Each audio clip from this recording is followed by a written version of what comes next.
Nah, selanjutnya struktur pengendalian intern. Struktur pengendalian intern itu sendiri merupakan kebijakan dan prosedur yang ditetapkan untuk memberikan jaminan yang layak bahwa tujuan khusus organisasi akan dicapai. Nah, struktur pengendalian intern ini memiliki 3 elemen. Yang pertama, lingkungan pengendalian. Lingkungan pengendalian menggambarkan efek kolektif dari berbagai faktor pada penetapan, peningkatan atau penurunan efektivitas, prosedur, dan kebijakan khusus. Faktor-faktor tersebut berupa yang pertama, komitmen terhadap integritas dari nilai etika, yang kedua, filosofi dan gaya operasi manajemen, yang ketiga, struktur organisasi, yang keempat, komite audit dewan direktur, yang kelima, metode penetapan wewenang dan tanggung jawab, selanjutnya praktik dan kebijakan sumber daya manusia, dan yang terakhir, berbagai pengaruh eksternal lainnya yang mempengaruhi kegiatan dan praktik organisasi. Nah, elemen yang kedua terdapat sistem akuntansi. Sistem akuntansi yang efektif memberikan dasar yang memadai untuk penetapan metode dan catatan yang akan berfungsi sebagai berikut. Yang pertama, mengidentifikasi dan mencatat seluruh transaksi yang sah. Selanjutnya, menguraikan secara tepat waktu transaksi bisnis secara rinci sehingga memungkinkan klasifikasi transaksi secara tepat untuk pelaporan keuangan. Yang ketiga, mengukur nilai transaksi secara tepat sehingga memungkinkan pencatatan sebesar nilai moneternya dapat dalam laporan keuangan. Yang keempat, menentukan periode waktu terjadinya transaksi sehingga memungkinkan pencatatan transaksi dalam periode akuntansi yang tepat. Selanjutnya, menyajikan secara tepat transaksi dari pengungkapan lain yang terkait dalam laporan keuangan. Next. Nah, elemen yang terakhir yaitu prosedur pengendalian.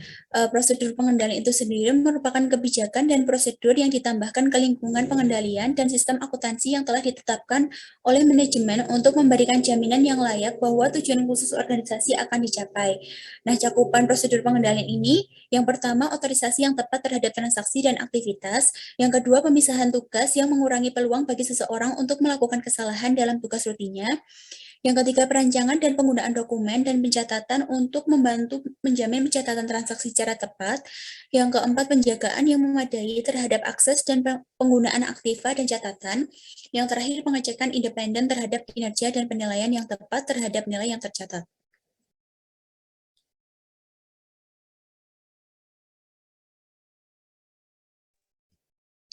Baik, selanjutnya yaitu klasifikasi pengendalian intern. Prosedur pengendalian khusus yang digunakan dalam sistem ini dapat diklasifikasikan ke dalam yang pertama, next.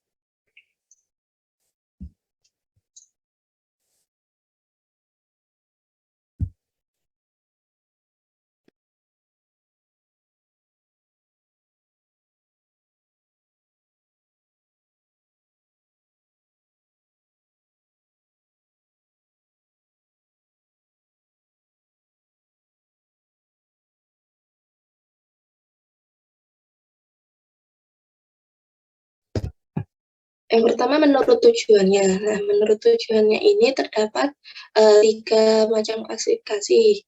Yang pertama yaitu pengendalian preventif, yaitu dimaksudkan untuk mencegah masalah sebelum masalah tersebut benar-benar terjadi. Contohnya pengendalian ini yaitu mengangkat karyawan sebagai akuntansi yang berkualitas, memisahkan tugas antar karyawan secara tegas, dan melakukan pengawasan fisik secara efektif terhadap akses ke aktiva, fasilitas, dan data perusahaan. Nah, untuk yang kedua yaitu pengendalian detektif, yaitu untuk menemukan masalah segera setelah masalah tersebut terjadi. Contohnya pengendalian detektif ini yaitu melakukan pengecekan ulang, membuat rekonsiliasi bank, dan membuat neraca saldo bulanan. Yang ketiga yaitu pengendalian korektif. Pengendalian ini dimaksudkan untuk memecahkan detektif. Kegiatannya mencakup 3 hal, yaitu yang pertama mengidentifikasi penyebab munculnya sebuah masalah, 2 membetulkan berbagai kesalahan yang terjadi, dan yang ketiga itu memodifikasi sistem sehingga masalah yang sama di masa mendatang dapat diminimumkan dan dieliminasi. Next. Klasifikasi yang kedua yaitu menurut waktu pelaksanaannya. Terdapat 2 macam pengendalian. Yang pertama pengendalian dini atau feed forward control. termasuk dalam kelompok pengendalian preventif, karena jenis pengawasan ini monitor proses dan input untuk memprediksi kemungkinan masalah yang akan terjadi. Jika masalah dapat diidentifikasi sebelum masalah tersebut muncul, maka penyesuaian dapat dilakukan untuk mencegah terjadinya.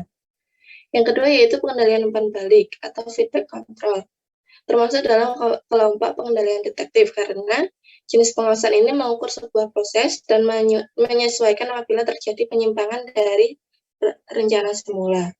Next. Klasifikasi yang selanjutnya itu menurut objek yang dikendalikan. Yang pertama, terdapat pengawasan umum atau general control, dirancang untuk menjamin bahwa lingkungan pengawasan organisasi mantap dan dikelola dengan baik untuk meningkatkan pengawasan aplikasi.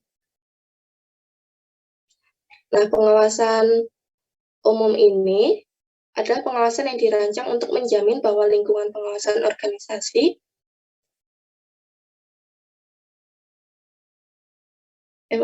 pengawasan selanjutnya yaitu pengawasan aplikasi, yaitu digunakan untuk mencegah, mendeteksi, dan membetulkan kesalahan transaksi saat transaksi tersebut diproses. Next.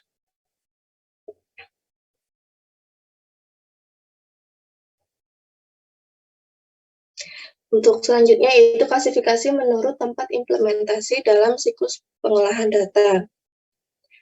Yang pertama, terdapat pengawasan input yang digunakan untuk menjamin bahwa hanya data yang sah atau valid, akurat, dan diotorisasi saja yang dimasukkan ke dalam proses. Contohnya, komputer dapat diprogram untuk menolak input gaji seorang pegawai atau karyawan yang tidak terdapat dalam daftar karyawan yang telah diotorisasi. Selanjutnya, terdapat pengawasan proses yang dirancang untuk menjamin bahwa keluaran sistem diawasi dengan semestinya. Contohnya, laporan yang dihasilkan hanya akan disampaikan kepada para pejabat yang berhak saja, sehingga karyawan yang tidak berhak tidak dapat memiliki tembus. Next. Selanjutnya akan dijelaskan oleh rekan saya. Baik, yang selanjutnya adalah model pengendalian intern, di mana cara untuk menentukan apakah prosedur pengendalian yang efektif adalah yang pertama, next slide.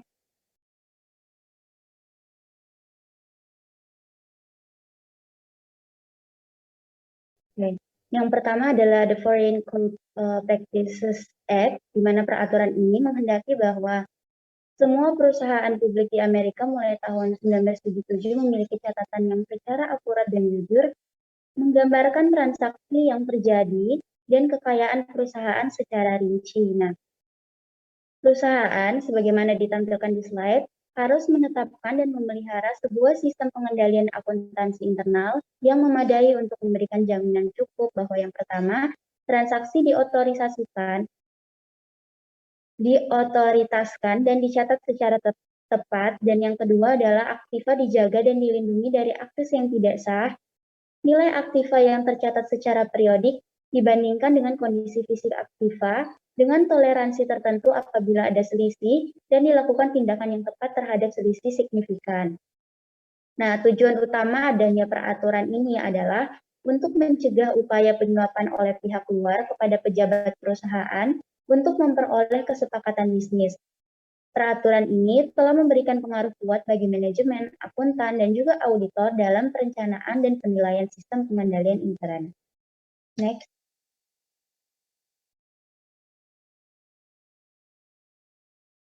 Selanjutnya adalah the study by Committee of Sponsoring Organization atau COSO, di mana COSO ini merupakan sebuah organisasi swasta yang pada tahun 1992 mengeluarkan hasil sebuah studi untuk menghasilkan definisi pengendalian intern dan model pengendalian intern atau internal control model. Nah, produk COSO ini segera diterima secara luas sebagai otoritas pengendalian intern oleh manajemen, akuntan, dan auditor, serta para pemakai laporan keuangan. Model pengendalian intern ini menetapkan pengendalian intern sebagai proses yang diterapkan oleh Dewan Direktur, Manajemen, Dan untuk memperbaiki jaminan yang cukup bahwa tujuan pengendalian berikut ini dapat dicapai, yaitu yang pertama ada efektivitas dan efisien operasi, daya andal pelaporan keuangan, serta kekuasaan dengan, maksud saya serta kesesuaian dengan hukum dan peraturan yang berlaku. Next.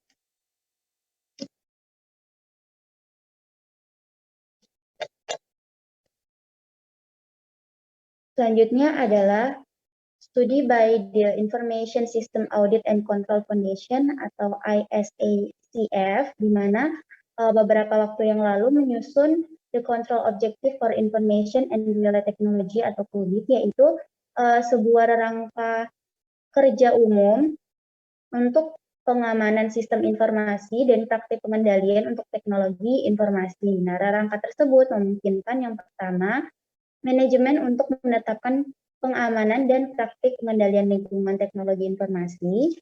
Yang kedua, pemakai jasa teknologi informasi memperoleh jaminan bahwa ada pengamanan dan pengendalian yang memadai.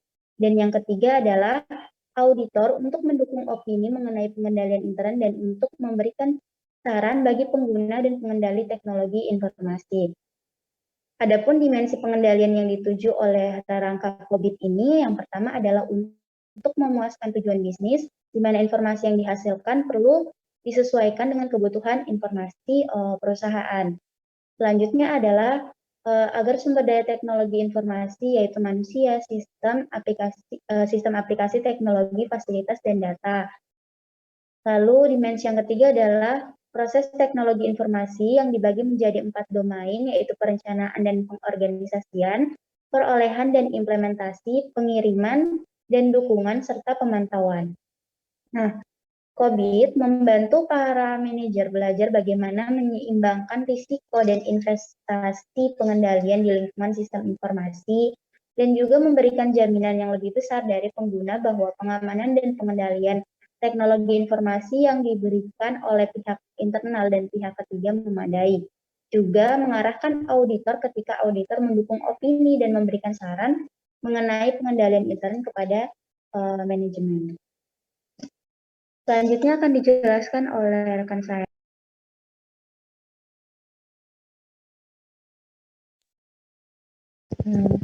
Selanjutnya ada lingkungan pengendalian.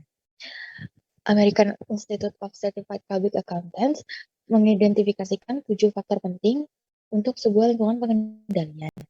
Faktor-faktor tersebut akan didiskusikan secara rinci, kecuali faktor pemantauan.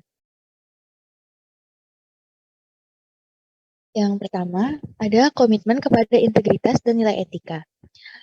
Di sini, manajemen perlu menciptakan sebuah kultur organisasi yang menekankan pada integritas dan nilai etika, karena hal ini merupakan sesuatu yang penting. Perusahaan dapat menetapkan integritas sebagai sebuah prinsip dasar perusahaan dan secara pribadi dan aktif melakukan sosialisasi sekaligus mempraktikannya. Contohnya, manajemen puncak harus menjelaskan bahwa laporan yang jujur lebih penting dibandingkan laporan yang menguntungkan. Oleh karena itu, manajemen tidak boleh berasumsi bahwa setiap orang jujur. Selain itu, manajemen harus memberikan penghargaan bagi sebuah kejujuran, dan demikian pula sebaliknya. Manajemen harus menyusun kebijakan yang jelas tentang perilaku jujur dan tidak jujur. Manajemen perlu menciptakan sebuah kultur organisasi yang menekankan pada integritas dan nilai etika. Next. Selanjutnya, filosofi dan gaya operasi manajemen. Filosofi dan gaya operasi manajemen dapat diukur dengan menjawab pertanyaan-pertanyaan ini. Manajemen menghadapi resiko untuk mencapai tujuan, atau apakah manajemen menaksir resiko potensial dan menetapkan cara menanggulangi resiko sebelum melaksanakan aktivitasnya? Apakah manajemen berupaya untuk mengubah ukuran kinerja, misalnya laba bersih, sehingga kinerja manajemen nampak baik? Apakah manajemen menekankan karyawan untuk mencapai hasil yang diharapkan dengan cara apapun? Atau apakah karyawan harus berperilaku etik? Atau dengan kata lain, apakah manajemen dapat memaafkan cara mencapai tujuan dengan menggunakan hasil akhirnya? Next. Selanjutnya, struktur organisasi atau organizational structure. Struktur organisasi sebuah perusahaan menetapkan garis wewenang dan tanggung jawab dan memberikan rangka menyeluruh untuk perencanaan, pengarahan, dan pengendalian operasi. Aspek penting dalam struktur organisasi mencakup otoritas sentralisasi atau desentralisasi, wewenang penetapan tanggung jawab untuk tugas khusus bagi departemen atau individu karyawan, cara-cara alokasi tanggung jawab yang mempengaruhi persyaratan informasi manajemen, dan organisasi sistem informasi. Next.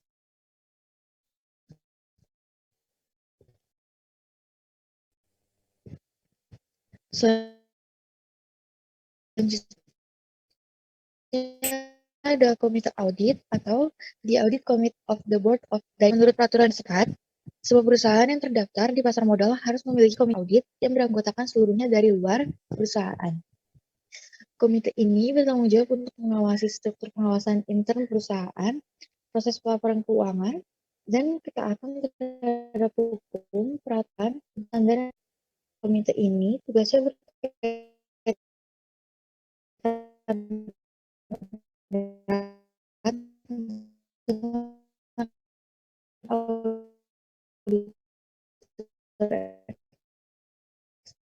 eksternal dan internal. Salah satu tujuan dibentuknya integritas manajemen dan meningkatkan kepercayaan publik. Next.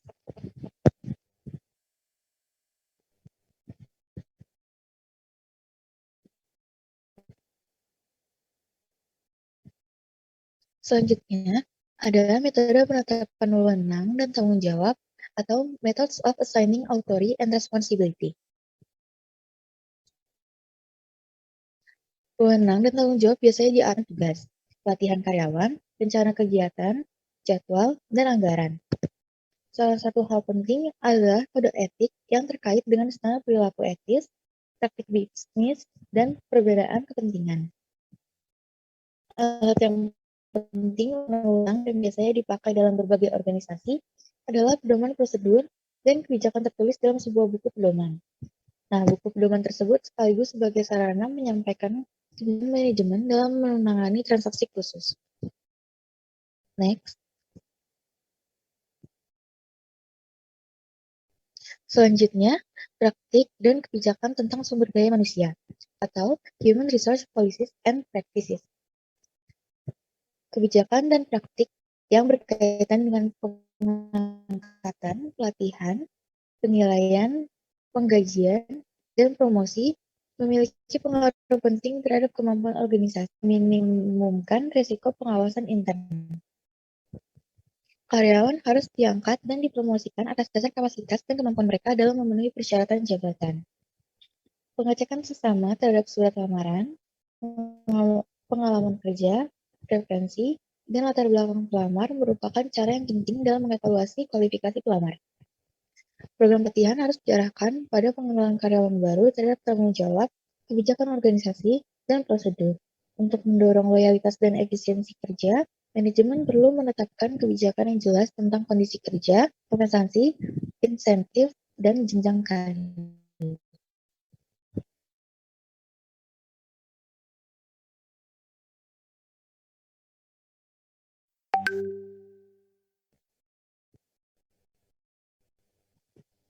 Terakhir, ada pengaruh eksternal atau eksternal. Pengaruh eksternal mempengaruhi lingkungan pengawasan organisasi dan meningkatkan kesadaran manajemen akan pentingnya prosedur dan kebijakan pengawasan internal.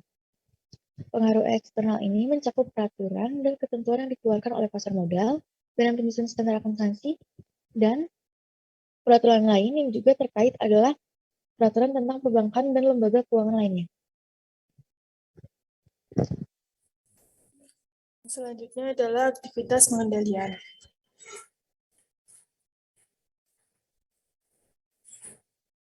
Aktivitas pengendalian adalah kebijakan dan aturan yang memberikan jaminan cukup bahwa aktivitas pengendalian dapat dikelompokkan menjadi 5 kelompok sebagai berikut. Yang pertama adalah otorisasi yang tepat terhadap aktivitas dan transaksi, kemudian pemisahan tugas, yang ketiga perancangan dan penggunaan dokumen dan catatan yang memadai, kemudian yang keempat adalah perlindungan yang memadai terhadap akses dan penggunaan aktiva dan catatan, kemudian yang terakhir adalah pengecekan independen terhadap kinerja.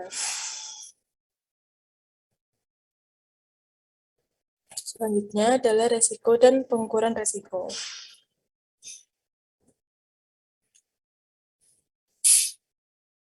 Ada dua jenis resiko menurut CESO, yaitu yang pertama adalah inherent risk, yang merupakan resiko yang ada sebelum manajemen melakukan langkah-langkah untuk mengendalikan pengaruh sebuah risiko. Yang kedua adalah residual risk, yaitu merupakan risiko yang ada setelah manajemen menerapkan pengendalian intern atau bentuk respon lain terhadap risiko.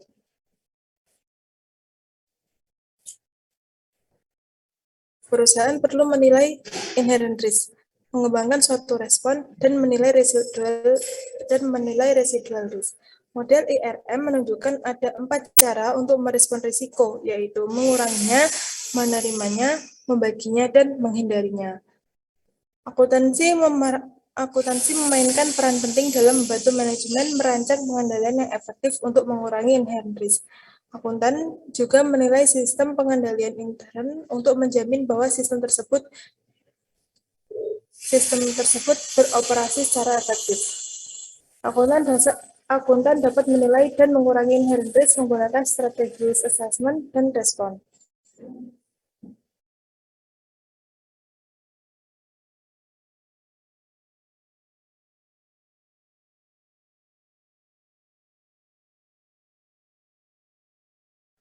Baik, terima kasih. Selanjutnya adalah metode kunci dalam pemantauan yang lebih efektif.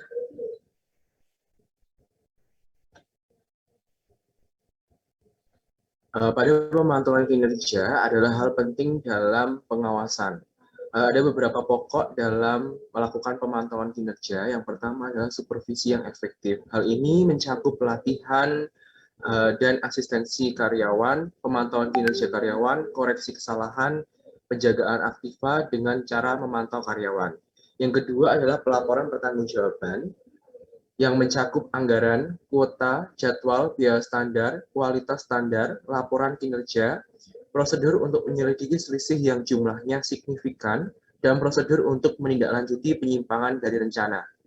Dan yang terakhir adalah internal auditing, mencakup penilaian ketaatan karyawan terhadap kebijakan manajemen, prosedur dan peraturan serta hukum yang berlaku dalam suatu entitas, dan penilaian efektivitas dan efisiensi manajemen itu sendiri. Untuk tujuan pembelajaran yang terakhir adalah pemantauan atau monitoring. Monitoring ini merupakan komponen ke-8 model IRM COSO. Monitoring dapat dilakukan dengan serangkaian event yang berlangsung secara terus-menerus atau menggunakan evaluasi terpisah dan metode kunci untuk monitoring kinerja. Hal ini mencakup yang pertama adalah melaksanakan evaluasi IRM, selanjutnya menerapkan supervisi efektif, kemudian menggunakan akuntansi pertanggungjawaban, memonitor aktivitas sistem, kemudian dilanjutkan menelusur software yang dibeli, melakukan audit periodik, memperkerjakan konsultan keamanan dan karyawan komputer security, menugaskan ahli forensik, menginstal software pendeteksi kecurangan,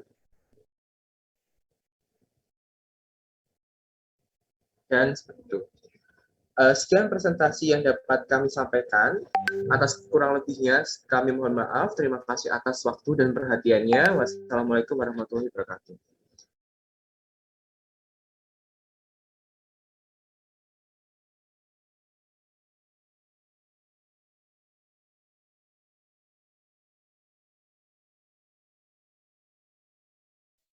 Silakan kelompok 2 langsung memimpin diskusi.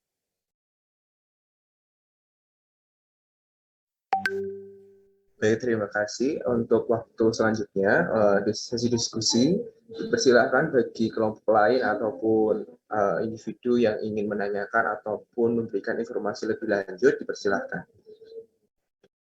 Saya Tika, NIM K77213 dari kelompok 4, izin menanggapi dan izin bertanya.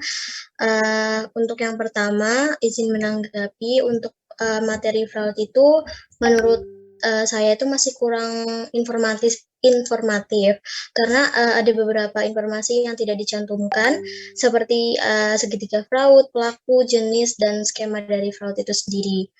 Kemudian untuk yang saya izin bertanya, tadi pada bagian fungsi pengendalian internal itu ada fungsi detektif ya, di mana fungsi itu menemukan masalah setelah masalah tersebut itu terjadi. Kira-kira menurut kelompok 2, bagaimana sih cara menemukan masalah tersebut? Mungkin bisa diilustrasikan. Terima kasih.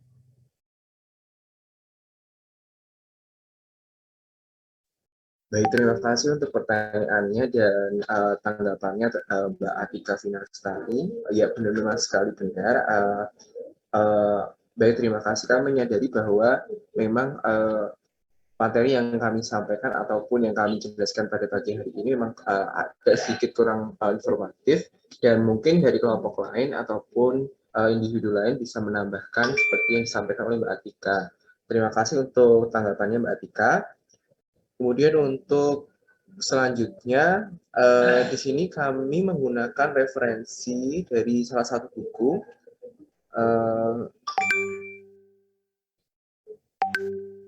Sistem Informasi Akuntansi. Kemudian untuk pertanyaan yang tadi itu bagaimana untuk pengendali fungsi detektif itu sendiri ya Mbak Atika, bagaimana ilustrasi terkait dengan, bisa diulang Mbak?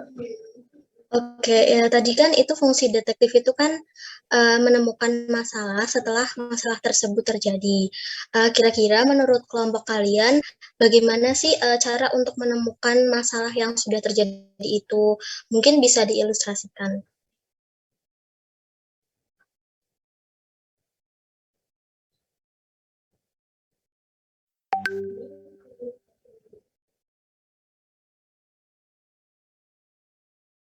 Oke, baik, terima kasih. Contoh ilustrasi tersebut, misalkan di kehidupan sehari-hari.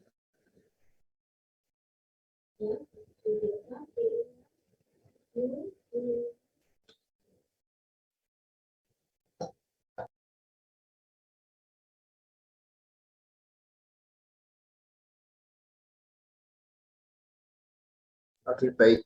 Misalkan di dalam kehidupan sehari-hari Mbak Atika, misalkan Mbak Atika pergi kampus dari kos-kosan atau dari rumah, sudah menyiapkan barang-barang bawaan.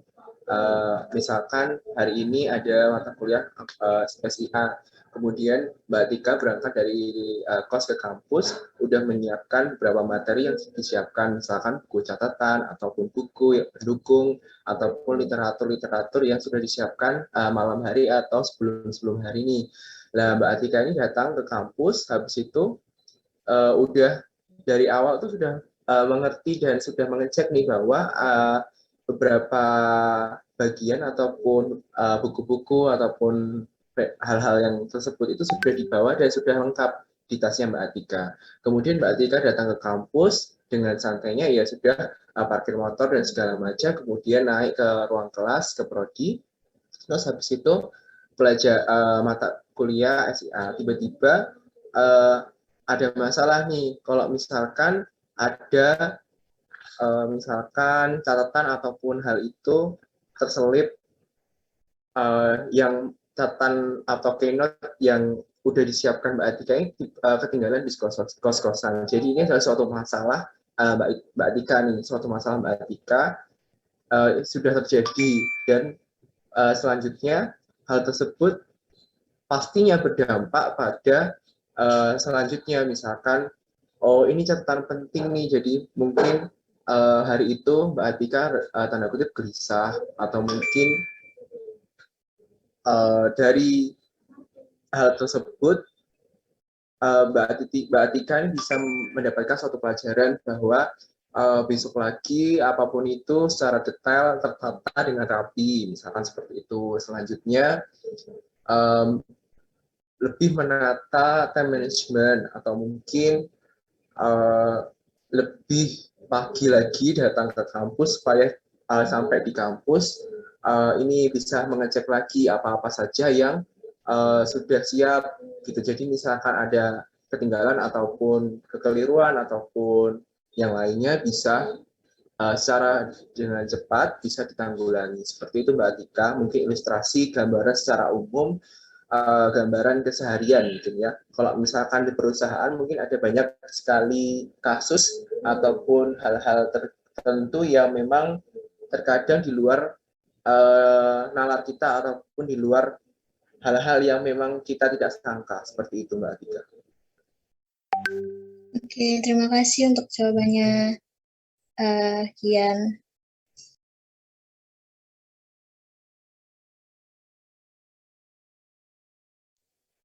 Baik, selanjutnya kami masih membuka waktu untuk berdiskusi. Dipersilakan kelompok ataupun individu yang ingin menyampaikan bisa disampaikan. Saya izin bertanya. Persilakan Mbak Gameli.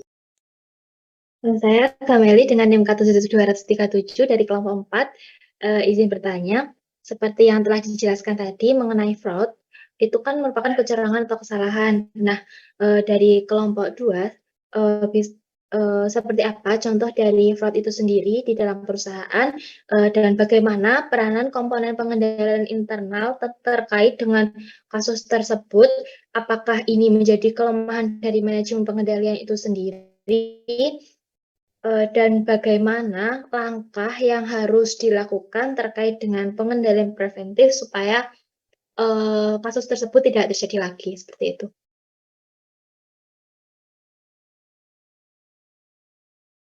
Oke, baik, terima kasih Mbak Gameli. Yang pertama, saya akan menjawab kasus fraud itu sendiri dapat terjadi di mana saja. Misalkan hasil survei dari American CFA Global menunjukkan bahwa setiap tahunnya itu dalam suatu perusahaan atau entitas itu rata 5% organisasi ini menjadi korban fraud. Misalkan di Badan Pengawasan Keuangan dan Pembangunan, misalkan BPKP, perusahaan swasta, bahkan badan usaha milik negara tidak terlepas dari resiko fraud ini sendiri, Mbak Gameli. Hal ini terlihat dari kasus tindak pidana korupsi yang melibatkan pejabat BUMN meningkatnya drastis dalam 2 tahun terakhir misalkan. Itu juga salah satu kasus fraud yang dapat terjadi di suatu entitas dan pada akhirnya pengendalian fraud ini menjadi tanggung jawab perusahaan itu sendiri.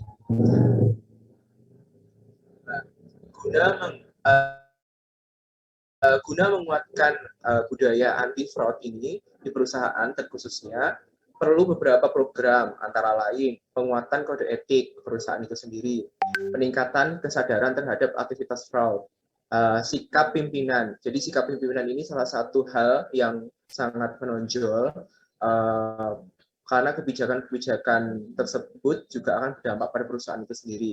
Kemudian adanya sosialisasi anti fraud, baik kepada internal maupun eksternal perusahaan itu sendiri. Untuk menangkal tindak kecurangan, di sini adalah laporan keuangan dan memudahkan pengungkapan aktivitas terindikasi korupsi, misalkan tadi kasus korupsi, organisasi perlu merancang sistem pengendalian risiko fraud secara spesifik. Jadinya di mana suatu entitas ini perlu adanya spesifikasi, misalkan departemen-departemen tertentu diberikan pengendalian internal yang memadai. Kalau misalkan di UNS itu ada SPI, sistem pengendalian internal, mungkin ya SPI kalau nggak salah itu.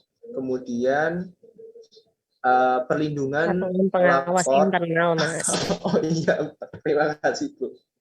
Sistem pengawas internal, kemudian adanya perlindungan pelapor. Jadi misalkan ada yang melaporkan nih, ada pejabat yang menyelundupkan dan segala macam, ini juga termasuk adanya perlindungan pelapor itu sendiri. Kadang-kadang kan misalkan orang ini melaporkan ada kecurangan, terus tiba-tiba orang ini didiamkan, itu juga salah satu dampak dari ini sendiri, fraud itu sendiri. Jadi adanya perlindungan pelapor ini juga penting. Kemudian sistem pelaporan fraud, pelaporan eksternal, standar investigasi, dan standar perilaku dan disiplin.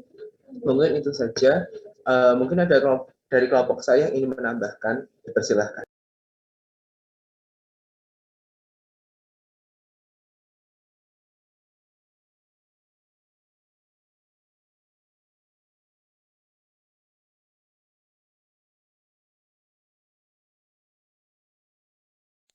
Atau mungkin dari Mbak Gameli, silakan.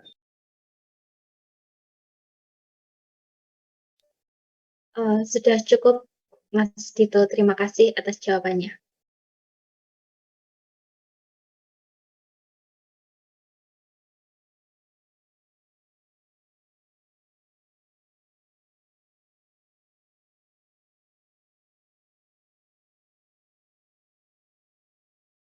Untuk selanjutnya, adakah yang ingin bertanya kembali? Saya izin menanggapi mengenai tadi ada beberapa alasan fraud itu gagal dideteksi. Salah satunya itu adalah kemalasan auditor dalam mendeteksi. Menurut saya, auditor itu di situ bukan karena malas, tetapi ruang lingkup audit yang terbatas. Karena auditor dalam mengaudit suatu laporan keuangan pasti memperhatikan prinsip etika profesionalnya. Jadi dalam menjalankan tanggung jawabnya pasti auditor pasti memperhatikan hal tersebut. Kecuali apabila pihak perusahaan yang diaudit memberikan batasan-batasan dalam mengaudit laporan keuangan tersebut, maka nantinya akan berpengaruh terhadap pendapat akhir auditor. Jadi di sini saya menanggapi bahwasannya auditor di sini bukan malas, tetapi ruang lingkup auditnya saja yang terbatas. Mungkin itu. Baik, terima kasih untuk tanggapan dan kritisannya untuk Mbak Dina Fatmawati. Baik, ini tadi sudah ada 3 pertanyaan dan tanggapan dari Mbak Atika, kemudian Mbak Gameli dan Mbak Dina. Dan ya, oke, 3 orang. Terima kasih untuk waktunya dan perhatiannya. Assalamualaikum warahmatullahi wabarakatuh. Salam sehat untuk kita semua. Oke, terima kasih untuk kelompok 2 ya. Memang beberapa poin tadi ada yang belum disampaikan ya. Tapi secara keseluruhan dari tanya jawab itu tadi sebenarnya sudah terjawab. Intinya adalah di sini fraud maupun error. Jadi ada sebenarnya error ya. Kalau fraud itu lebih ke kesengajaan, kecurangan yang terjadi karena kesengajaan. Kalau error itu kesalahan itu dilakukan tanpa ada unsur kesengajaan. Jadi dalam artian contoh, kalau kesalahan itu misalnya dia nggak sengaja nih input angkanya kelebihan 01, tapi tetap meskipun tidak sengaja hasilnya kan juga akan berbeda dibandingkan ketika penginputan itu dilakukan secara teliti. Nah, sehingga itu akan menimbulkan sebuah masalah di kemudian hari. Nah, kalau fraud di sini kecurangan, nah beberapa contoh yang disampaikan tadi ya, antara lain memang adanya tindak pidana korupsi. Korupsi itu karena memang ada kegiatan atau unsur manipulatif ya, sehingga adanya menimbulkan atau bisa dikategorikan dalam tindakan korupsi. Kemudian ada karena mungkin sistemnya yang memang disengaja biar ini nanti di hasil akhirnya itu sebenarnya ini inputannya sekian, hasil akhirnya nanti sekian, tapi memang disengaja di dalam sistemnya itu dirubah sedemikian rupa sehingga nanti data ini ya data manipulatif, bukan data yang real, data yang sesungguhnya. Nah, intinya di situ yang membedakan adanya fraud dan error. Nah, dua-duanya terjadi karena apa? Sistem pengendalian internal yang kurang baik, yang tidak baik, kecenderungan sistem pengendalian internalnya tidak baik atau kurang baik. Lalu bagaimana sistem pengendalian internal yang baik? Tadi sedikit sudah dipaparkan oleh kelompok 2 ya, tentang sistem pengendalian internal itu apa, bagaimana, kemudian tadi juga ditanya tentang bagaimana cara mengantisipasinya, kegiatan antisipatif. Nah, itulah yang memang perlu dan penting dilakukan oleh suatu entitas usaha. Sebenarnya kalau dalam lingkup sederhana itu dalam pribadi teman-teman sekalian itu juga harus punya gitu. Itu lingkup terkecil dari sebuah entitas usaha kan gitu ya. Jadi masing-masing pribadi bagaimana punya sistem pengendalian internal yang baik sehingga tidak mudah nanti melakukan fraud dan error kan gitu ya. Kalau error mungkin ngerjainnya tuh sebenarnya mau nulisnya A, tapi keliru I, nulis hurufnya, itu error namanya. Kalau kecurangan berarti ya memang seharusnya saya ngelaporin segini, tapi ini karena uangnya saya gunakan untuk kebutuhan pribadi saya, untuk prive, karena di sistem pencatatan itu yang memegang pemasukan dan pengeluaran kas itu satu orang dan orang yang sama, sehingga sistem pengendalian internalnya cenderung rendah, sehingga hal-hal demikian masih punya potensi besar untuk dilakukan. Contohnya, aduh bolak-balik ya saya. Diulangi gini. Ini langsung contoh real aja dalam pencatatan keuangan. Sederhana. Dalam sebuah entitas usaha, seharusnya sistem pengendalian internal yang baik itu adalah untuk pemasukan dan pengeluaran kas. Itu dipegang oleh orang yang berbeda. Divisinya berbeda, dua tempat yang berbeda. Karena apa? Untuk tindakan kontrol, untuk tindakan pengendalian. Itu. Bagaimana jika ini dilakukan oleh satu orang yang sama, Bu? Karena mengingat keterbatasan sumber daya manusia. Iya bisa, ya monggo saja, hanya mungkin nanti ada ibaratnya konsekuensi yang harus dilakukan. Pertama, jika nanti sistem pengendalian internal yang diterapkan oleh perusahaan tidak ketat, dalam artian kurang baik, tidak baik dalam artian wis pokoknya ini adanya ini silahkan monggo. Nah itu akan menimbulkan, jadi fraud itu terjadi karena 3 hal ya. Kesempatan, tadi kelompok 4 yang sudah membuat segitiga tadi? Adanya kesempatan, adanya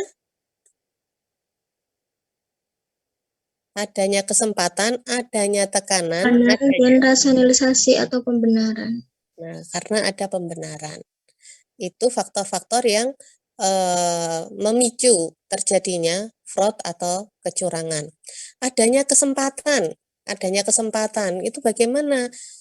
Ya ini karena ada kesempatan, karena ini saya sama-sama megang uang masuk dan uang keluar.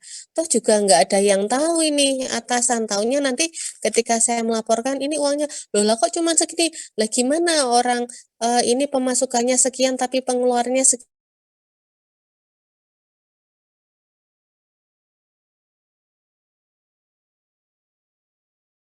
Yang itu di luar untuk kepentingan perusahaan. Nah, karena nggak tahu nih, nah itu terjadi karena apa? Karena adanya kesempatan. Kalau karena tekanan, ya yang megang itu tahu, mungkin ada campur tangan pimpinan. Ini tuh sekian, ayo gimana caranya, ini saya butuh uang sekian, ini harus ada, gimana caranya, kamu mau manipulasi laporan keuangannya, kamu mau ini, pokoknya saya minta nanti di akhir bulan kamu siapkan uang sekian. Yang make siapa? Bukan yang mengelola, bukan pengelolanya, bukan yang membuat laporan, misalnya di sini accounting-nya enggak, tapi karena ada tekanan pimpinan.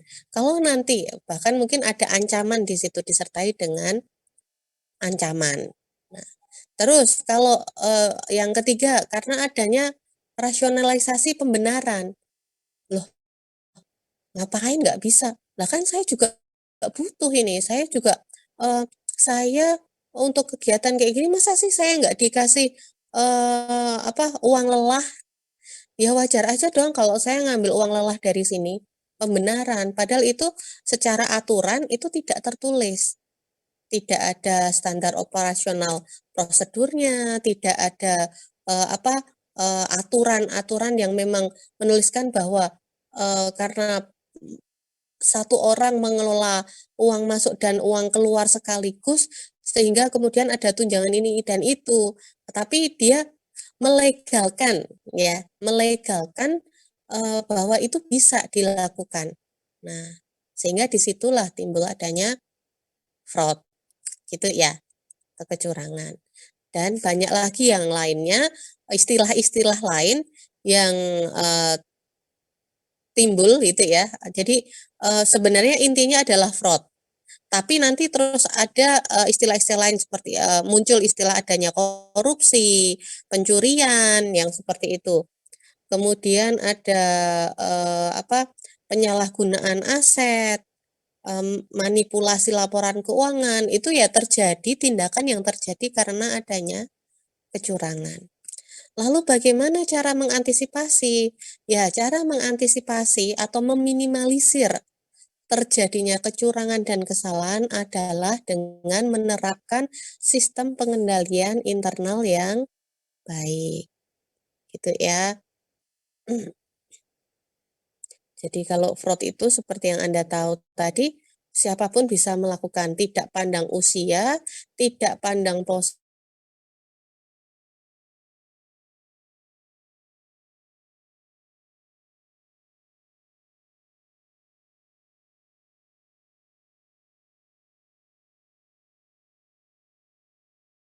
dengan pihak manajemen siapapun bisa. Nah, seperti tadi yang disampaikan tambahan dari Mbak Dina tadi ya, adanya etika. Nah, kode etik itu memang sangat perlu dan penting, tidak hanya sekedar itu tertulis, tapi juga perlu dan penting untuk dipatuhi, ya.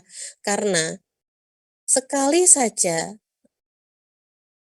profesi itu tidak mematuhi kode etik, itu namanya tingkat kepercayaannya akan turun drastis. Kalau di bidang accounting, mungkin Anda pernah dengar adanya apa istilah itu ya, beberapa kantor akuntan yang ada di Amerika itu kena skandal ya karena itu tidak mematuhi kode etik. Big Five atau nanti silakan Anda bisa browsing sendiri ya, saya kok agak lupa kepalanya cekot-cekot ya wis buyar kabeh gitu loh. Nah, nanti silakan Anda bisa browsing sendiri kasus yang menimpa beberapa kantor akuntan publik di Amerika itu terjadi juga karena ketidakpatuhan pada kode etik. Sehingga karena tidak patuh pada kode etik ya udah diterabasi semuanya, termasuk salah satunya melegalkan adanya fraud dan kecurangan ini, sehingga ya udah runtuh.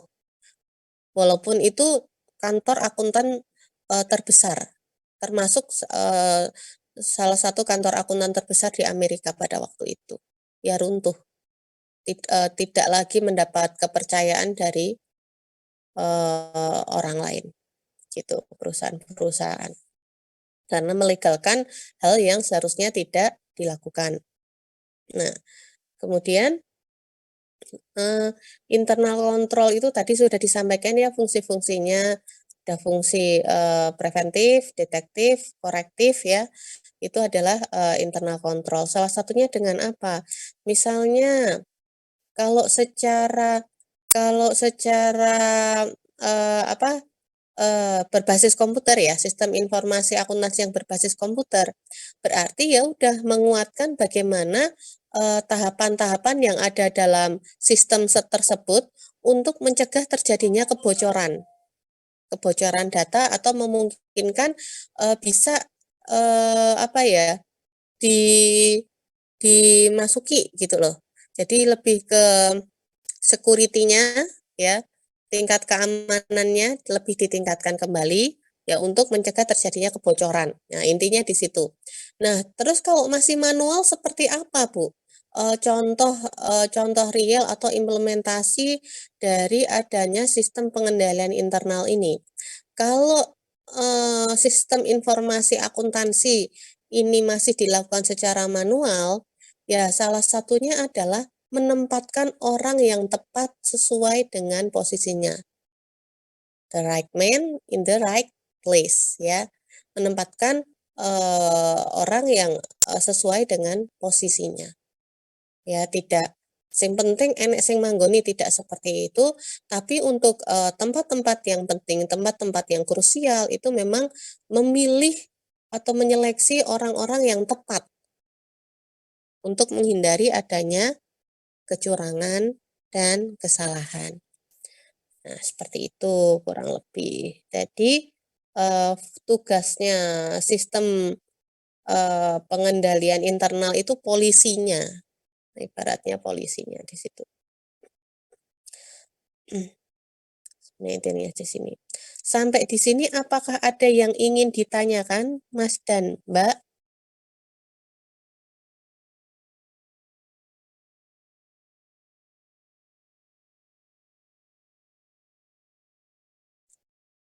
Bu, terus nanti kalau ini dikaitkan dengan proyek kami, ini nanti letaknya di mana, Bu?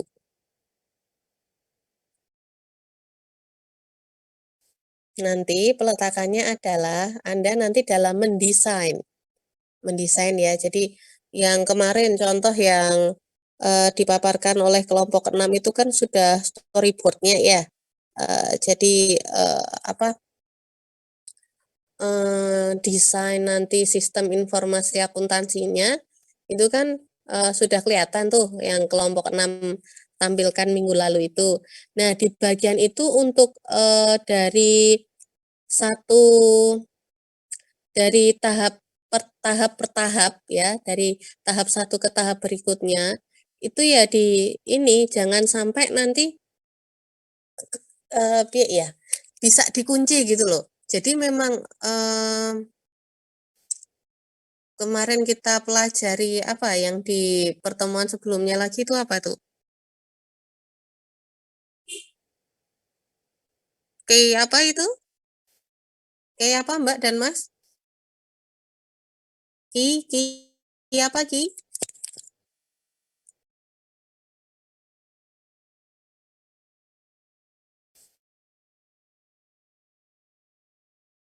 Ibaratnya seperti ini. Saya contohkan seperti ini aja secara umum.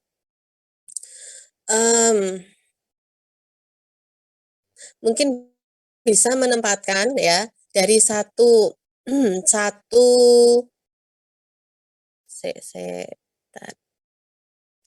dari satu tahap ke tahap berikutnya itu menggunakan satu kunci khusus gitu ya, yang tidak semua orang bisa menggunakan gitu. Jadi hanya orang-orang tertentu yang memang diberikan kepercayaan untuk mendesain atau apa ya, yang untuk menyimpan sehingga nanti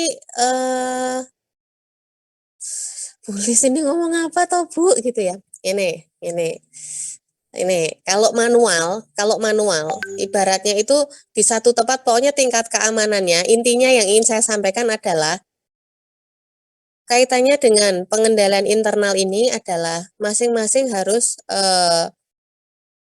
masing-masing tempat itu punya kunci sendiri yang bisa disimpan sendiri, yang tidak diberikan pada orang lain, sehingga apa namanya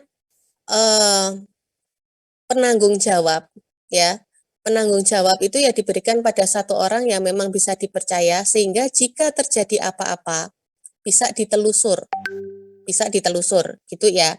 Itu kalau secara manual seperti itu. Kalau secara sistem informasi akuntansi, dalam Anda membuat sebuah sistem akuntansi itu bisa bisa dipastikan tahap-tahapannya itu memang sudah sesuai dan nanti bisa ditelusur juga dari mana ke mana, dari mana apa namanya hulunya, dari mana terus kemana, hulu sama hilir tuh duluan mana ya, dari mana muaranya terus kemana alirannya, begitu juga sebaliknya, sehingga nanti kalau yang di sistem informasi akuntansi itu pemegangnya itu adalah yang memang mengetahui sistem itu adalah lebih ke pengembang sistem ya. pengembang sistem. Nah, kecenderungan kalau di perusahaan itu, di instansi, pengembang sistem di sini ya hanya sekedar mengembangkan sistem, tapi tidak tahu alur akuntansinya. Nah, sehingga di sini teman-teman harapannya, dengan teman-teman ini yang memang basic akuntansinya ada, ketika Anda mengembangkan ini, ya benar-benar bisa, memanfaatkan, mengimplementasikan akuntansi ini disertai dengan nanti penerapan dalam pengembangan sistem informasi itu sendiri. Sampai di sini paham nggak sih yang saya sampaikan itu? Masih bingung ya? Halo? Masih bingung ya? Masih bingung Mas Mbak? Sedikit bingung sih, Bu. Masih, Bu. Oke. Masih bingung soalnya belum praktek. Saya bentar.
Oke. Nah, saya jelaskan kembali dari kamar mandi. Jadi nanti gini, kalau secara teori tadi sudah paham belum intinya fraud dan SPI itu apa? Kalau secara teori, halo Mas dan Mbak?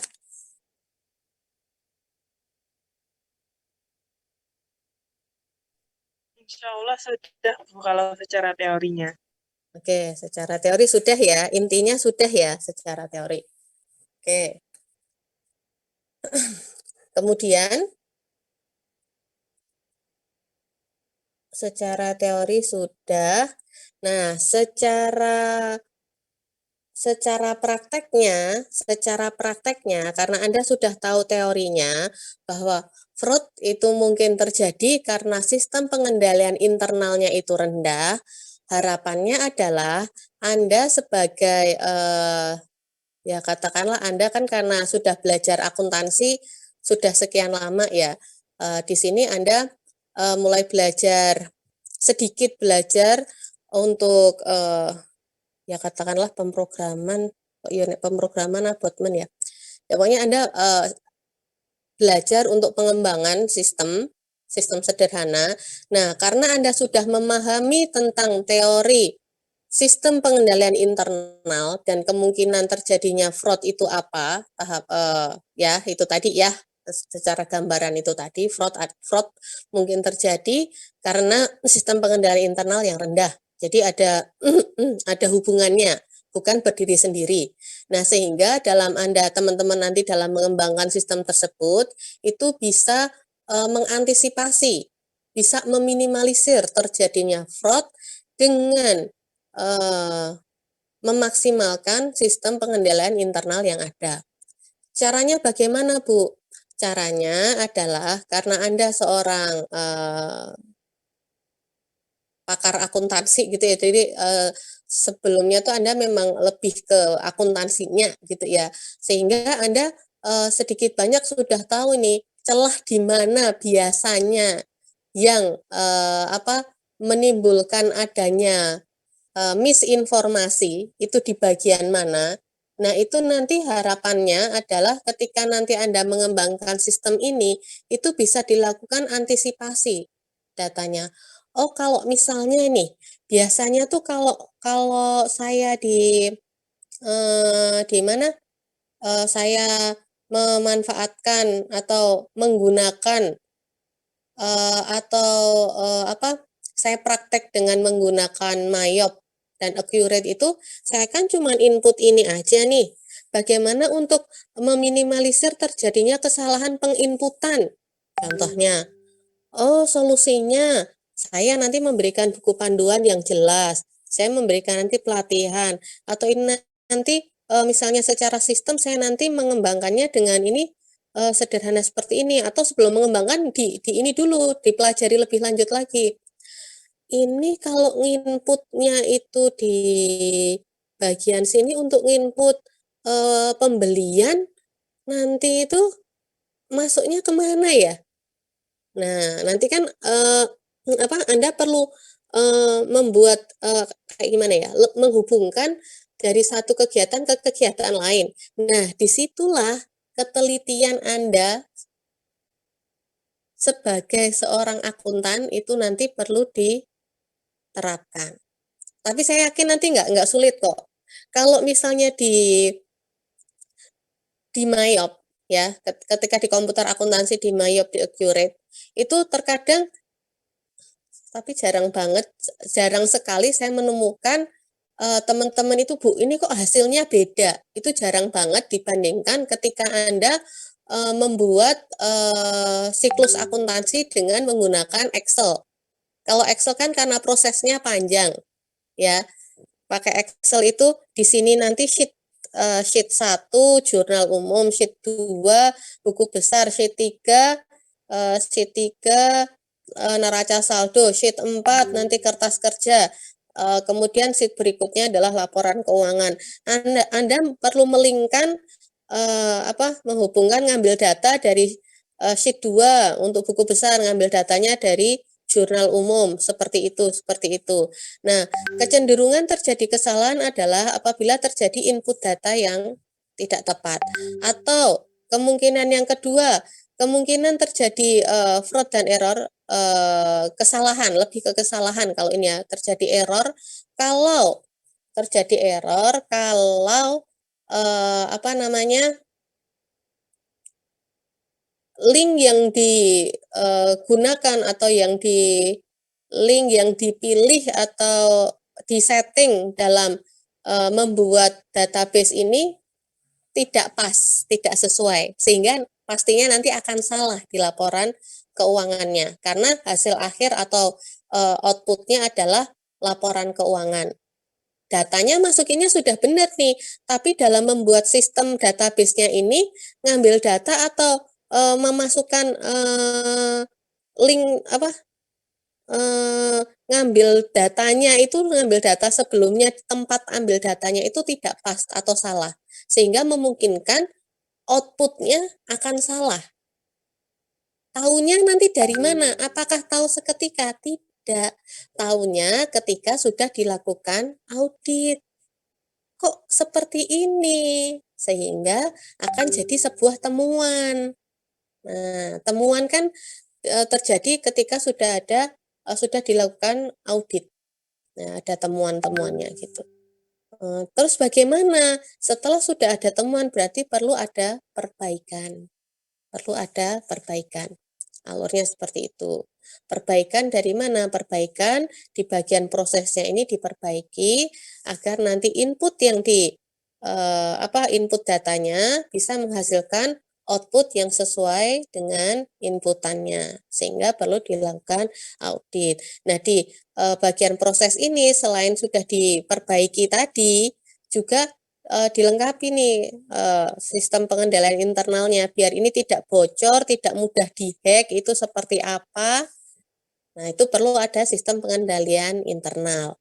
Mungkin seperti yang teman-teman tahu, belakangan ini kan baru viral ya, baru heboh atau berita tentang hacker Bjorka itu ya, yang ngambil data itu. Nah, itu karena apa? Salah satunya adalah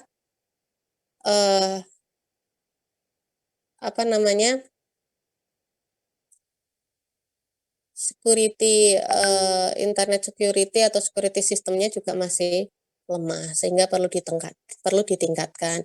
Sehingga banyak sekali faktor-faktor yang jadi sistem pengendalian internal itu tidak hanya bisa diartikan dalam satu tempat saja, tidak, tapi secara keseluruhan.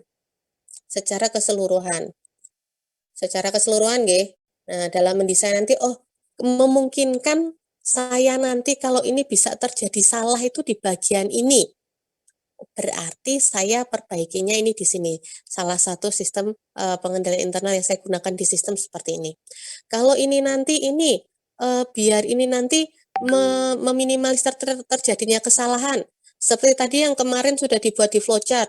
Oh, berarti ini nanti saya gunakan dua divisi yang berbeda ini yang input.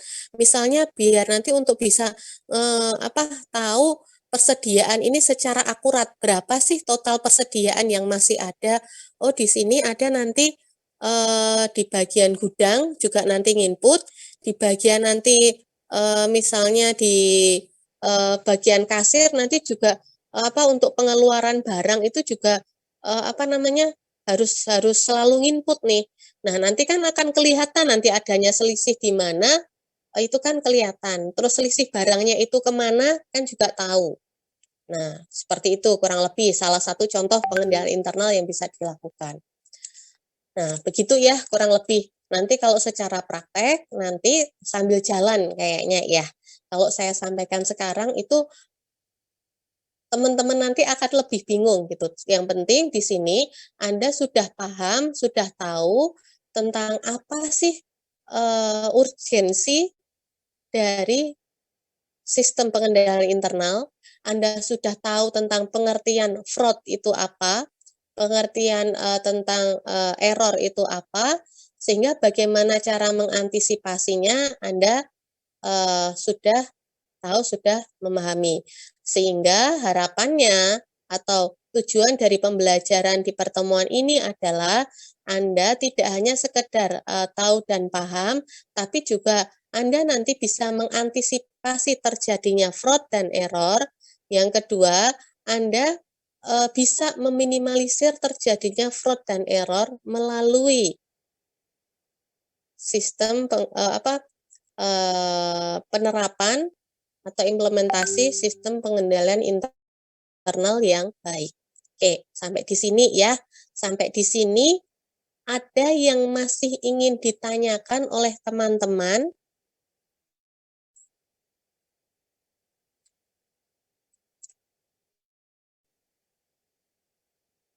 Kita push di sini. Adakah yang masih ingin ditanyakan oleh teman-teman?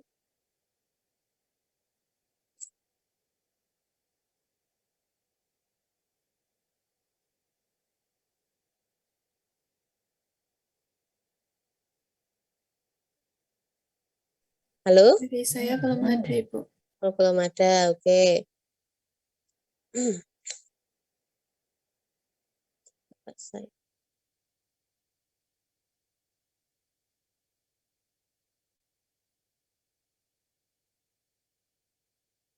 Terus tadi Bu, kalau yang disampaikan seperti COVID, COSO, IRM, itu apa Bu?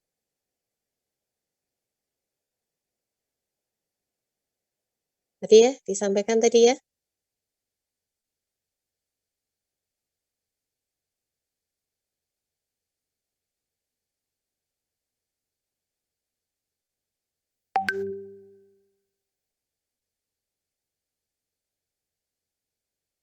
Nah, itu nanti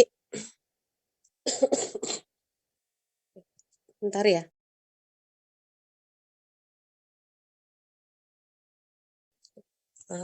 Batuk saya masih ini. Oke, jadi kurang lebih itu deh, itu dulu. Nah, kalau belum ada yang ingin ditanyakan, silakan nanti teman-teman membuat desain sistem pengendalian internal sesuai dengan perusahaannya masing-masing. Monggo, silakan nanti tugasnya ini nanti tidak membuat RMK dan PPT, tapi Anda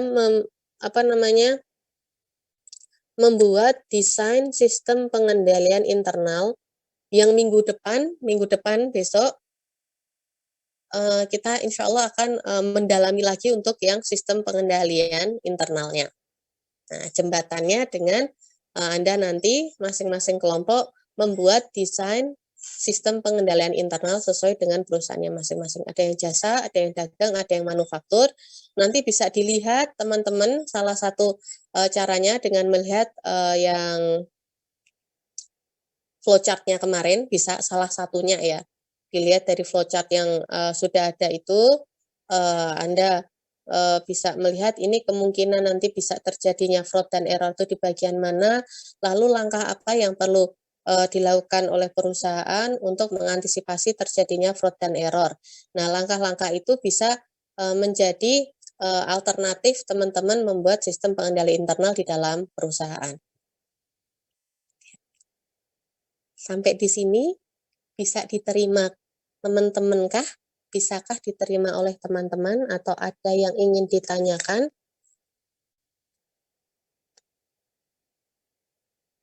Dan nggak bingung, karena nanti nek udah langsung ke nanti nggak bingung. Jadi step by step aja deh. Saya izin bertanya. Ya, silakan. Suaranya agak dibesarkan ya, Mbak ya?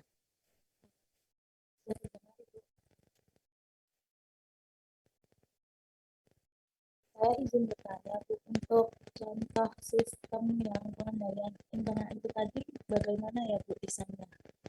Dari saya belum ada gambaran soalnya. Terima kasih. Oke. Bentar ya. Ini ceritanya saya pakai HP karena laptop saya ini beberapa hari nggak saya buka. Maksudnya saya buka, saya tutup lagi, buka, saya tutup gitu. Nggak saya shutdown itu. Chrome-nya ini masalah, ini baru saya ini mau saya install ulang. Bentar. Ini sudah bisa. Bentar ya. Mbak Dila, ini tadi Mbak Dila yang tanya ya? Alicia, Ibu. Tidak, Ibu. Oh tidak, siapa ya ini tadi yang tanya ya? Alicia, Ibu. Oh Mbak Alicia, coba deh. Ulangin Mbak, ulangin. Saya izin bertanya, Bu, untuk dari contoh sistem itu tadi bagaimana ya, Bu? Saya belum punya gambaran gitu. Belum ada gambaran. Oke, belum ada gambaran nih, saya sampaikan dulu. Jadi kalau sistem pengendalian itu ya, contoh nih ya. Jadi ada dalam bentuk prosedur, misalnya contoh pengendalian internal itu dalam bentuk prosedur. Kemarin di flowchart-nya teman-teman itu kan ada yang membuat ada misalnya tentang prosedur pengiriman barang. Contoh tentang prosedur pengiriman barang itu kan tidak hanya langsung bukan berarti langsung mengirimkan barang kan dengan serta-merta ini ada permintaan pembelian barang A sejumlah sekian. Tidak serta-merta perusahaan itu langsung mengirimkan barang, kan gitu ya. Tapi perusahaan itu punya prosedur yang akan dilakukan dalam proses pengiriman barang atau prosedur yang dilakukan di dalam perusahaan sebelum barang itu dikirimkan ke konsumen. Gitu. Ada yang bisa, kemarin kelompok berapa ya yang ada itu ya?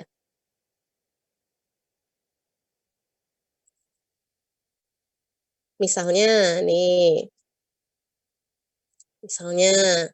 misalnya prosedurnya, misalnya nih ya, jadi kan satu perusahaan dengan perusahaan lain berbeda. Nah, secara contoh aja. Yang pertama, jadi perusahaan menentukan prosedur bahwa yang pertama, konsumen harus melakukan pemesanan terlebih dahulu. Pemesanan barang terlebih dahulu, spesifikasinya apa. Kemudian nanti setelah perusahaan menerima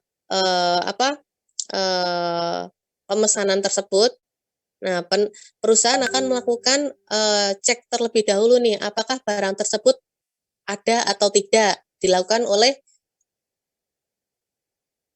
mana gitu ya. Misalnya ditentukan, oh ini setelah ada permintaan barang ini yang nerima di bagian front office misalnya, atau di bagian apa ya, di customer service atau bagian apa gitu ya, kan ada ya nih, jadi yang bagian depan gitu untuk yang ngelola ngelola data gitu, baru nanti dijalankan ini, didisposisikan ke pihak mana. Nah, ini langsung didisposisikan ke pihak gudang untuk ngecek nih barangnya ini ada atau tidak. Atau di bagian divisi pembelian yang nerima. Divisi penjualan nerima ada permintaan barang ini, kemudian di bagian penjualan ngirim dulu nih dokumen gitu ya, bahwa ini ada permintaan barang ini, apakah ini tersedia di gudang. Dokumen jalankan ya di gudang. Nah, itu dibuat dalam bentuk prosedur-prosedur. Sampai akhirnya terakhir perusahaan mengeluarkan barang untuk dikirimkan ke pihak konsumen. Dan termasuk di situ juga akan dituliskan prosedur untuk pembiayaannya. Apakah ini nanti biaya pengirimannya itu ditanggung oleh perusahaan atau ditanggung oleh pembeli. Nah, salah satu sistem pengendalian internal yang bisa diterapkan atau bisa yang ada di perusahaan terkait dengan pengiriman barang itu adalah terkait dengan prosedurnya. Nah, itu contohnya seperti itu. Sampai di sini bisa diterima enggak? Salah satu. Jadi bentuk SPI, bentuk sistem pengendalian internal itu tidak selalu yang tidak selalu yang harus seperti apa sih bentuknya, itu enggak seperti itu.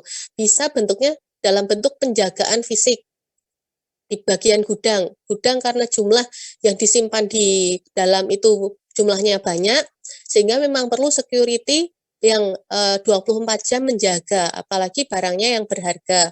Tidak hanya satu security, tapi ada beberapa. Itu contoh pengendalian secara fisik.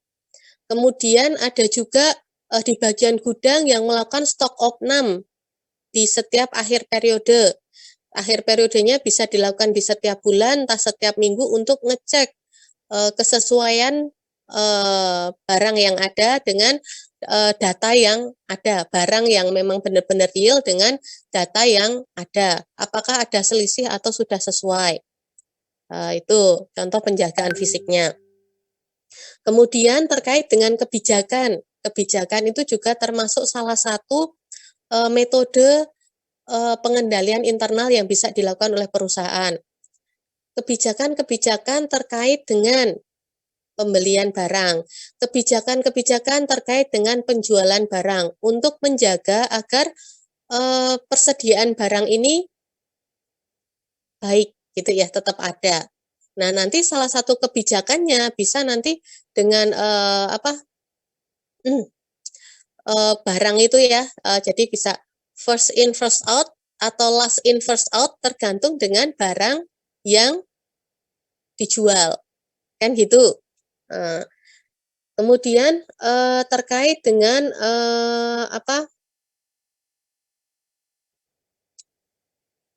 prosedurnya, ya, prosedur bisa masuk dalam kebijakan ya.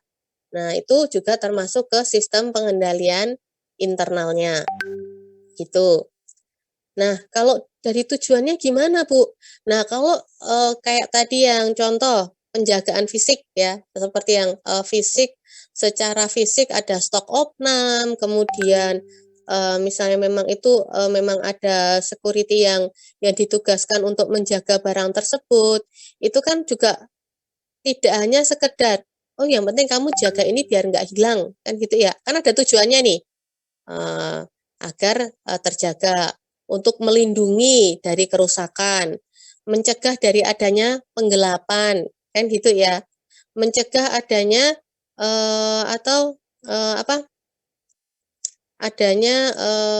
pencurian. Nah, seperti itu.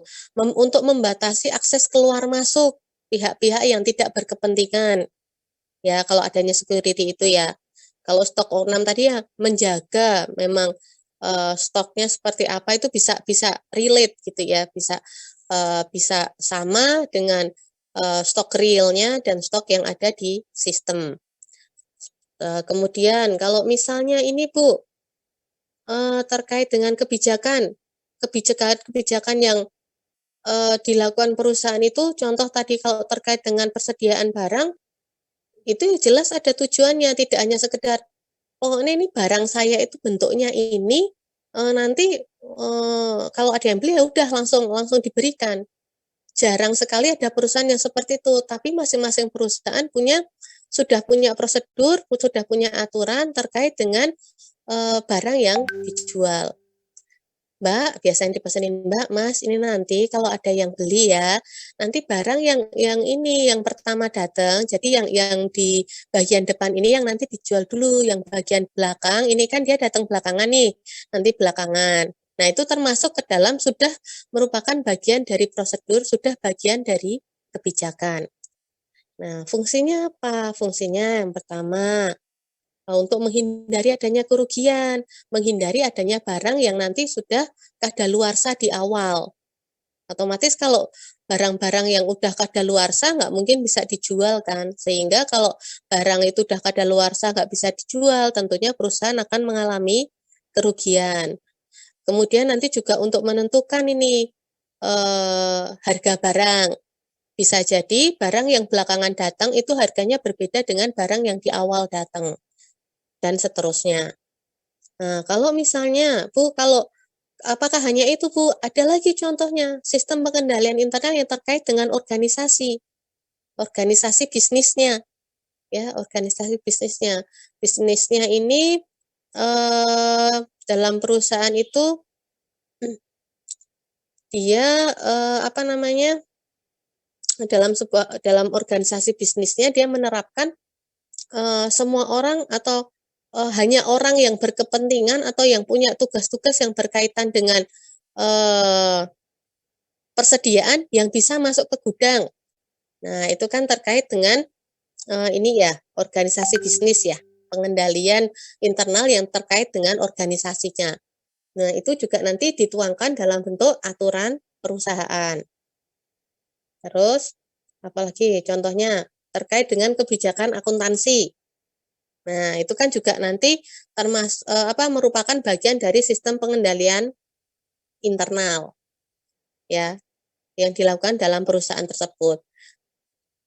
Bagaimana contoh kalau yang terkait dengan kebijakan akuntansinya, Bu? Ya, contohnya dalam pemeriksaan persediaan ya harus dilakukan secara periodik. Contohnya, apa yang perlu diperiksa? Ya terhadap persediaan barang, kemudian ke peralatan. Kalau peralatan juga nanti untuk mengetahui masa manfaatnya, ini barangnya masih peralatannya itu masih layak digunakan atau tidak. Itu kan perlu juga dilakukan pemeliharaan, kemudian nanti juga pengujian dan seterusnya. Kemudian nanti dalam melakukan pencatatan dan seterusnya. Konsistensinya, misalnya di awal itu menggunakan pendekatan harta, ya udah konsistensi sampai nanti di akhir harus konsisten dengan menggunakan pendekatan harta dan seterusnya, gitu ya. Terus ke kegiatan praktek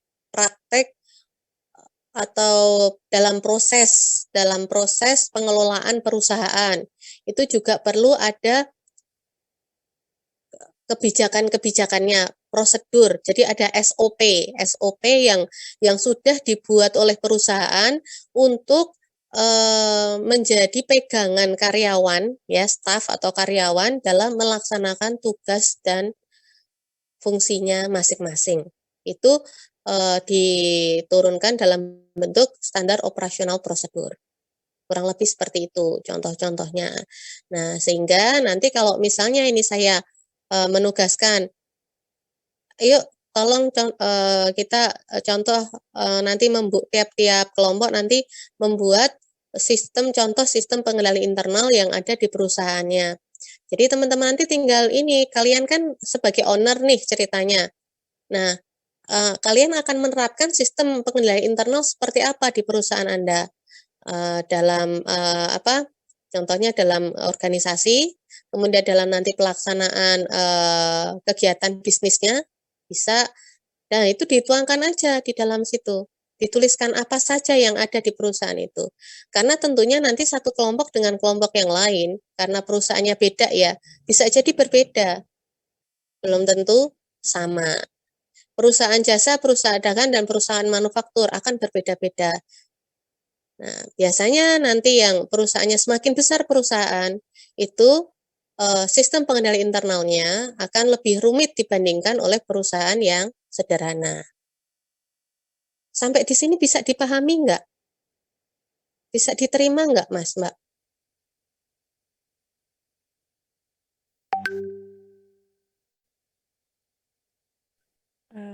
Mohon maaf Ibu, berarti kesimpulannya ini kita membuat desain semacam seperti nanti kayak misalkan untuk perusahaan jasa itu pembelian, penjualan seperti itu atau bukan ya Bu? Jadi nanti sesuai perusahaannya teman-teman masing-masing. Yang kira-kira dibutuhkan di perusahaan saya itu seperti apa? Berarti hampir sama seperti flowchart yang minggu kemarin itu, Bu. Kalau ini nanti bentuknya bukan flowchart. Anda bisa nanti dituliskannya dalam bentuk ini loh, Mbak. Kalau flowchart itu kan alur ya.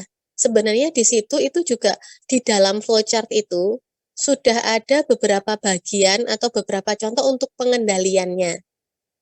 Nah, di tugasnya nanti desainnya, Anda kalau misalnya memang dilihat dari flowchart itu ya silakan dianalisis flowchart-nya. Kalau memang sudah ada ya dituliskan saja dalam bentuk apa. Dalam bentuk apa sistem pengendalian perusahaannya. Jadi bukan menggambar flowchart lagi. Secara tertulis. Misalnya contoh, di bagian ini berarti saya membuat sistem operasional prosedur SOP pembelian. SOP penjualan, SOP pengiriman barang, SOP kalau kemarin yang mie itu SOP dalam misalnya membuat resep atau SOP dalam membuat mie gitu, rahasia mie dan seterusnya atau apa gitu contohnya.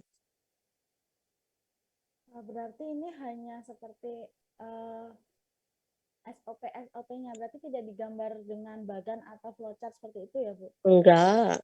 Oh iya. Baik, terima kasih Bu. Oke, sama-sama.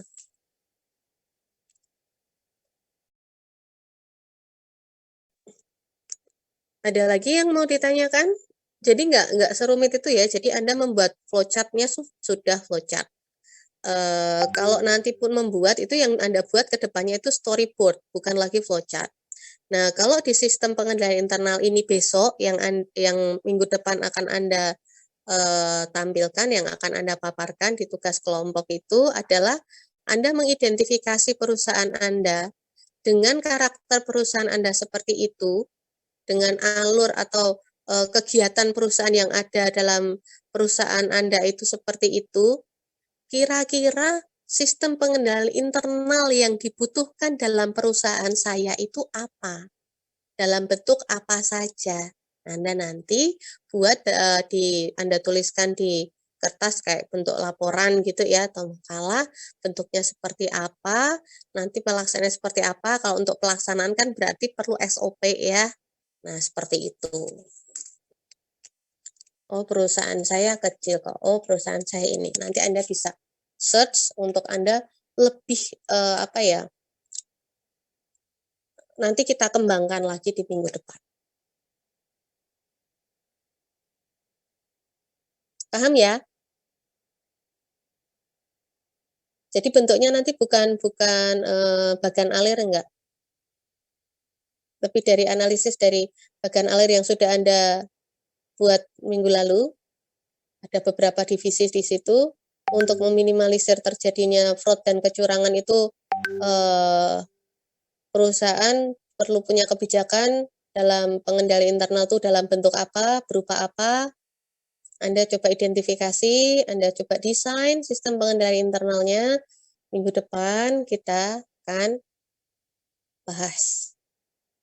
Sampai di sini sudah oke?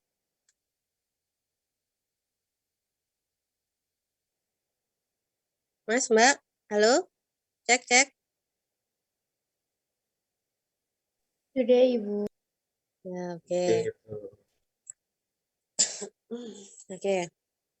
Kalau sudah oke, insya Allah sampai di sini saja yang ingin saya sampaikan pada pagi ini. Mudah-mudahan tambahan saya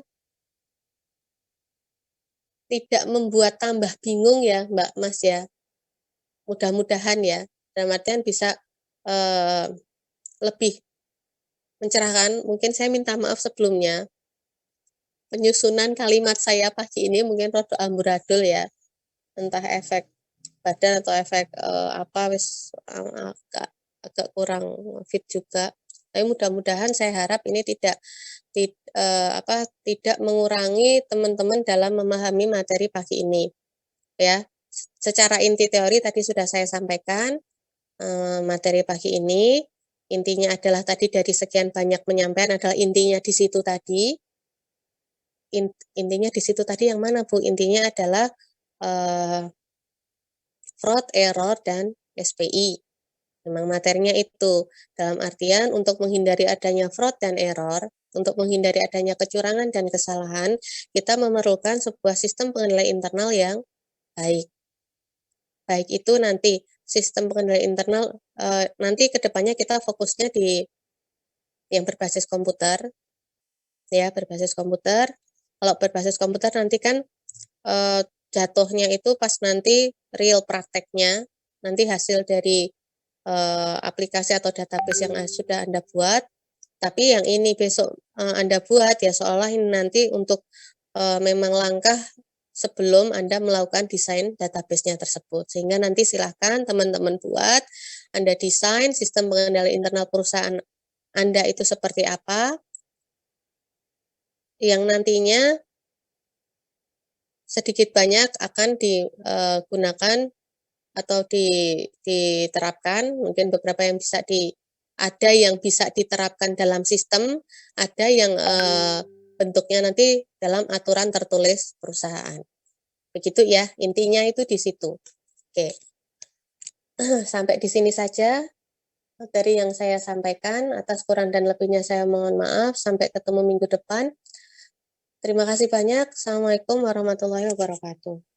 Waalaikumsalam. Terima kasih, Bu Lis. Oke, sama-sama. Saya akhiri ya.